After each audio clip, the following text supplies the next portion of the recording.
እንደ አውሮፓውያን አቆጣጠር በ2003 ዓ.ም በማላዊ ተራራማው የዶዋ አውራጃ ውስጥ አንድ በሚስጥር የተሞላና እጅግ አስፈሪ አውሬ በመንደሮች ውስጥ በሰዎች ላይ ጥቃት ይፈጽም የነበረ ሲሆን ይህን ፍጡር ማንነቱን በአካል የተመለከተው ባይኖርም ጥቃት የደረሰባቸው ሰለባዎች ግን ፊታቸው ላይ በግልጽ የሚታይ የጥፍር ምልክት፣ የተቆራረጡ የአካል ክፍሎችና የተሰበሩ የራስ ቅሎች ይዘው ይገኙ ነበር።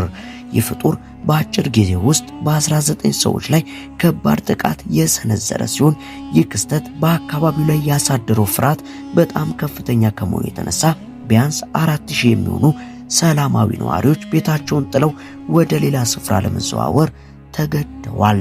በአካባቢው ይሰራጭ የነበረው ወሬም ይህ አውሬ ከጥቂት ዓመታት በፊት በአካባቢው ጠባቂዎች የተገደለው ጅብ ልጅ እንደሆነ የሚነገር ሲሆን ምንም እንኳን የዱር እንስሳት ጥበቃ መኮንኖች ይህንን ወሬ ለማስተባበልና ተራ ጅብ መሆኑን ለማስረዳት ቢሞክሩም ከአደጋው የተረፉ ሰዎች ግን ይህ እንስሳ ተራ ጅብ አለመሆኑንና ጥቃቱም እጅግ አሳዛኝ እንደሆነ ያስረዳሉ። ከበርካታ ጥቃቶች በኋላም ይህ ምስጢራዊ ፍጡር ዳግመኛ ሳይታይ ከአካባቢው የጠፋ ሲሆን እስከ ዛሬ ድረስ የት እንደደረሰ የታወቀ ነገር እንደሌለ ነው። ሁለተኛ፣ ምስጢራዊው አውሬ። አሁን ደግሞ የምንሄደው በኔፓልና በህንድ ድንበር ላይ በሚገኘው የቻርተር ወንዝ ሲሆን በዚህ ወንዝ ውስጥ ብዙ የባህር ፍጥረታት እንዳሉ የሚነገር ሲሆን ከነዚህ መካከል ጎጅ ካትፊሽ በመባል የሚታወቀው ግዙፍ የአሳ ዝርያ አንዱ ነው።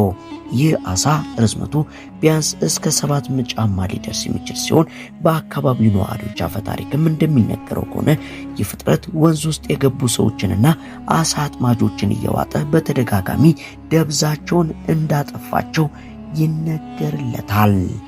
እንደ አውሮፓውያን አቆጣጠር በ1988 በአካባቢው ወንዝ ውስጥ ለመዋኘት የገባን አንድ የ17 ዓመት ህንዳዊ የመንደሩን ነዋሪ የግዙፍ አሳ እንደዋጠው የሚነገር ሲሆን በተመሳሳይ ደግሞ አንድ አባት ከትንሽ ልጃቸው ጋር በወንዙ ዳርቻ ሲጫወቱ ይህ አስፈሪ አውሬ ድንገት ልጃቸውን ተጎትቶ ወደ ጥልቁ ወንዝ ሲገባ በከፍተኛ ድንጋጤ የተመለከቱት ሲሆን ዳግም ሳይመለስም ቀርቷል።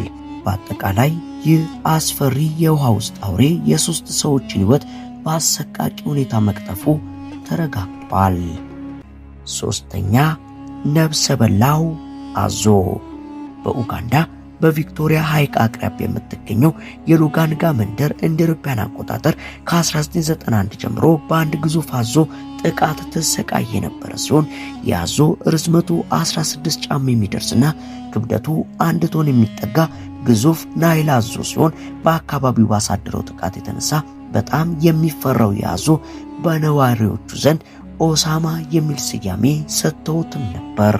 ኦሳማ በጀልባ የሚጓዙ አሳ አጥማጆችን ጀልባቸውን በመገልበጥ ወይም በቀጥታ ወደ ጀልባው ላይ በመዝለል ሰዎችን እየነጠቀ ይወስድ የነበረ ሲሆን አንድ አሳ አጥማጅ በዚሁ አዞ ምክንያት 9 የሰራተኛ ጓደኞቹንና ወንድሙን ማጣቱን የገለጸ ሲሆን በመጨረሻም እንደ አውሮፓውያን አቆጣጠር በ2005 የኡጋንዳ የዱር እንስሳት ባለስልጣን የላም ሳንባን በመጠቀምና በመዳብ ወጥመድ በማዘጋጀት አዞን መያዝ ቢችሉም ነገር ግን ነዋሪዎቹ አዞን እንዲገድሉት አልተፈቀደላቸውም ነበር።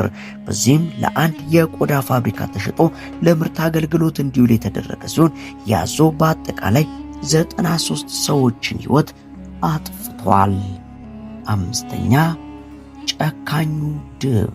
እንደ አውሮፓውያን አቆጣጠር በ1915 ዓ.ም በጃፓን ሆካይዶ ደንና ተራራማ በሆነው የሳንካቤቶ መንደር ውስጥ ከባድ ቅዝቃዜ የሰፈነ ሲሆን የመንደሩ ነዋሪዎች ለክረምቱ የሚሆናቸውን ምግብ በማዘጋጀት ላይ ያሉ በአካባቢው የሚገኝ ግዙፍ ቡናማ ድብ ወደ መንደሩ በመዝለቅ የመንደሩን በቆሎች መዝረፍ ይጀምራል። ይህ ድብ ወደ 9 ጫማና 749 ፓውንድ ክብደት ያለው ግዙፍ ፍጥረት ሲሆን ነዋሪዎቹም ድቡን ለመግደል ቢረባረቡም ድቡ ግን በጥይት ቆስሎ ያመልጣል። ነገር ግን በዛኑ ምሽት ላይ ይህ ድብ በከፍተኛ ረሃብና በቀል ተመልሶ በመምጣት ድንገት ወደ አንደኛው ቤት በመግባት የእናትና ልጅን ህይወት በአሰቃቂ ሁኔታ ያጠፋል። ታዲያ ነዋሪዎቹ የጫካውን ደም ዱካ በመከተል ድቡን ቢፈልጉትም ያላገኙት ሲሆን ድቡ ዳግመኛ ጥቃት እንዳይሰነዝር ነዋሪዎቹ ሌላ ጥበቃ ቢያደርጉም ድቡ ግን የመንደሩን ጥበቃ አልፎ በድጋሚ ሴቶችና ሕፃናት ወደ ተጠለሉበት ሌላ ቤት በመግባት የነፍሰ ጡር እናትን ጨምሮ የአራት ሰዎችን ሕይወት በአሰቃቂ ሁኔታ ያጠፋል። ይህን ጊዜም ታዋቂው የድብ አዳኝ ያማምቶ ከታማኝ ውሾቹ ጋር በመሆን ድቡን ተከታትሎ ወደ ጫካ በመግባት በጥይት በመምታት የገደለው ሲሆን በአጠቃላይ ይህ ድብ የ7 ሰዎችን ሕይወት አጥፍቷል። 6ኛ ተኩላዎች ድርበን አቆጣጠር በ1996 ዓ.ም በህንድ ኡታር ፕራዴሽ ግዛት ውስጥ በሚገኙ ትንሽ መንደሮች ውስጥ አንድ አስፈሪ ክስተት የተከሰተ ሲሆን አንድ የ1 ዓመት ሕፃን ከእናቱ አጠገብ ተኝቶ እያለ በድንገት ተኩላዎች ወስደው ይገድሉታል። ለ8 ወራት ያህልም በየሳምንቱ ሕፃናት ላይ ጥቃት መፈጸሙ የቀጠለ ሲሆን የሰዎች መኖሪያ አካባቢ እየሰፋ መሄዱና የደን መጨፍጨፍ ተኩላዎቹ ወደ ሰዎች መንደር መጥተው ሕፃናትን ቀዳሚ ምግባቸው እንዲያደርጉ አስገድዷቸዋል። አካባቢው የነበረው ከፍተኛ ሙቀት ሰዎች ከቤት ውጭ እንዲተኙ ማድረጉ ደግሞ ለጥቃቱ መመቻቸት ምክንያት የሆነ ሲሆን ይህም በአካባቢው ላይ ከፍተኛ ድንጋጤ ተፈጥሮ ነዋሪዎቹ ጥቃቱን ከተፈጥሮ በላይ ከሆነ ኃይል ጋር በማያያዝ ተኩላዎቹ አስማተኞች ናቸው ብለው ያምኑ ጀመር። በመጨረሻም መንግስት 11 ተኩላዎችን በጥይት በመግደል ለቀጠናው ሰላም ቢሰጥም የሟቾች ቁጥር ግን 38 ደርሶ ነበር። 8ኛ አስፈሪው ነብር በ1950ዎቹ መጀመሪያ ላይ በህንድ ኩማልፑር መንደር ውስጥ አንድ አስፈሪ ነብር በሰዎች ላይ አደን የጀመረ ሲሆን ይህ ነብር የመንደሩን ግንብ በመስበርና ጣራዎችን በመቅደድ ወደ ቤት በመግባት ሰዎችን እየጎተተ ይወስድ ነበር። ነዋሪዎቹ እጅግ ከፍተኛ ፍርሃት ውስጥ በመግባታቸው በቀን ጭምር በቡድን ካልሆነ በስተቀር መንቀሳቀስ እስከማይችሉበት ደረጃ ላይ ደርሶ የነበረ ሲሆን ታዲያ በጉዳዩ የተማረረው የመንደሩ ሰዎችም ይህን ነብር አንዲት ቀን ላይ እንደለመደው ወደ መንደሩ ገብቶ ጥቃት ሊፈጽም ሲል ነብሩ መምጣቱን የተረዱት ነዋሪዎች በድንገት ሲዘሉበት በጥይት አይኑን መተው ቢገሉትም በአጠቃላይ ግን 42 ሰዎችን ሕይወት አጥፍቷል።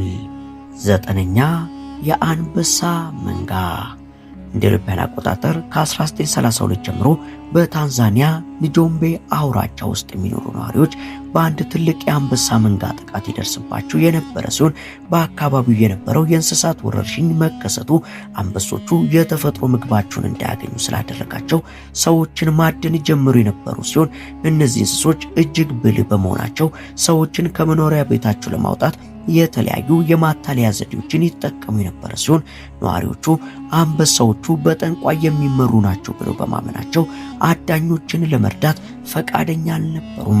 በመጨረሻም እንግሊዛዊው የዱር እንስሳት ጠባቂ ጆርጅ ራሽቢ አንበሶቹን እግር በእግር በመከታተል አንድ ባንድ መግደል ጀመረ።